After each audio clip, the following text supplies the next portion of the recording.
Hello, everybody. This is Chuck Wiger, and today I'm visiting with Canneyt from North St. Paul, and we're going to be talking about some issues. Welcome back to the state capitol, Crystal. Thanks, Chuck. And what are we here to talk about today? And thanks for being here at the Capitol. Yep, like you said, I'm from North St. Paul, but I'm currently working at the Minnesota Brain Injury Alliance. The Brain Injury Alliance. I see you've got a big packet of information. Yep, I manage our special needs basic care program there, but I started as a waiver case manager, so I've worked with clients in a couple different places that are affected by some of the bills right now that you guys are working on. So Yes.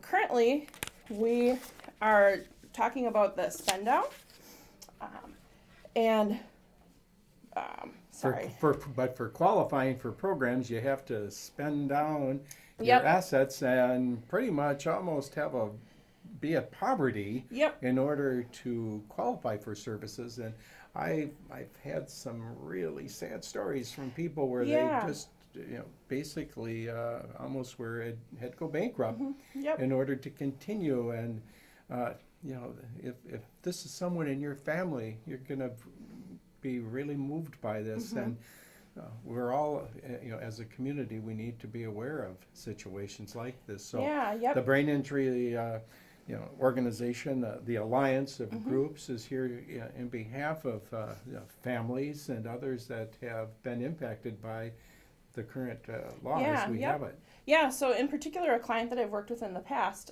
whose name is also Chuck, which is kind of funny, coincidence, but he actually owns his own home and is on medical assistance and affected by the spend down. So even though he worked for a living, he actually owned a furniture store with his wife.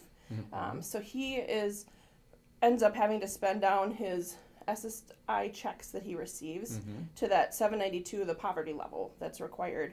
And in order to do that, it puts him in financial hardship. Fortunately, he owns his home and doesn't have a mortgage payment, but he has his homeowner's insurance, and his property taxes are two significant expenses for him. Yeah, and then the operating expense. Yep. Any kind of maintenance and utilities. Yep. Heating, yeah. Yep. So he has You a gotta waiver. eat too. Exactly. And that's one of the problems he faces sometimes, is that even though he receives a small amount of SNAP assistance, he runs out of money to buy more food. So he might visit the food shelf, but again, there's limits on how often you can go to the food shelf. Yes. So he ends up, sometimes having to choose between paying a spend down bill and buying groceries, or paying a spend down bill and paying the gas bill at the house. Yes. So it's quite the hardship for him. And he is a unique person because he lives in his own home. Many of the clients we work with live in, different supportive housing or subsidized housing or public housing. So he, is one who's not using as many resources as he could be using if he were living in a place like that and receiving additional aid.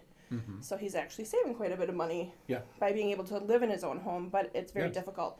And then saving the state money. Yes, saving the state a significant amount of money by being in his own home. Yes, and they want that independence. Yes, yep. Yeah, and he, again, like I said, he bought his home with his wife, and unfortunately his wife is no longer living, so he's on his own in his home, trying to maintain the house, and he does have some assistance from his waiver services.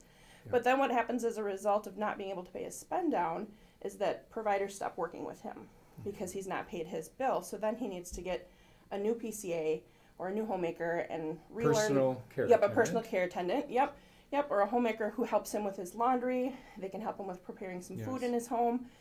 So then he has to get a new agency and unfortunately start racking up debt just to be able to be taken care of in his own home. So that's one of the people I'd like you to think about when you're talking to your colleagues with SF 250 and making the spend down a priority this year. Yes. Well, I appreciate your sharing that, and there's some of the other issues that are here, but that would be the highest priority. And again, you want to advance independence for people with disabilities. Yes, yep. And not have them have to give away essentially the money that they worked and earned all of those years when they were employed before they became disabled. Yes, and we realize there's a certain spend down, but to go into absolute poverty and the total anxiety of not knowing where you're at from week to week ultimately makes it entirely unacceptable for the families and what they're going through day by day. And as I mentioned, Crystal, have had a chance to meet with some of the other people, like the Chuck that you mentioned, and Yep. others that have come in here. That had one person in White Bear Lake who had graduated from the Carlson School of Management and then had her master's, the MBA, and had a very good job, and suddenly a car accident, and thankfully she lived after going through a lot. Yeah. But it totally changed her life now, where she's struggling for that independence, and it's so important that you and others are here to advocate in their behalf. So hopefully with our additional budget surplus and the additional revenue, we'll find some additional assistance that'll be made available. So I thank you for sharing that. Yes, thank you. And I commend you as well for dedicating your career to helping people. Prior to your being with the Brain Injury Alliance, I believe you were a personal care attendant as well. And, Yep. And that's just like being family. Yeah. Yep. I mean, you're closer to your clients than sometimes their own relatives. Yeah. You may not Yep. see them as often if they live further away, but you're right there. And it's got to be very emotional. Yep. I also wanted to make sure, in case you weren't aware of our Unmasking Brain Injury in Minnesota project, right now in the North Corridor over at the Capitol, we actually have 80 of our masks that the people we work with have made. We actually have over 1,000 masks, so there's just a very small sampling of them over at the Capitol. So I hope if you haven't gotten to come over and take a look.